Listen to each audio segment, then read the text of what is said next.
right, now that is the salsa back.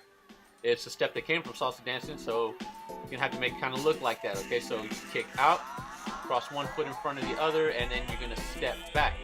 And the important thing to do with this step is twist your waist. Okay, kick out, step, just cross in front, and then with that back foot, you're gonna step back.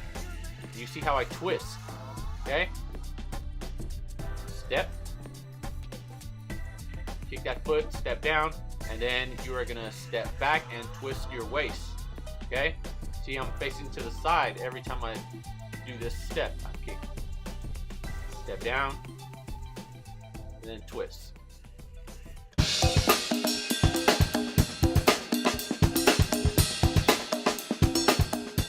All right, y'all practice. Again, any questions, hit me in the comments. Peace.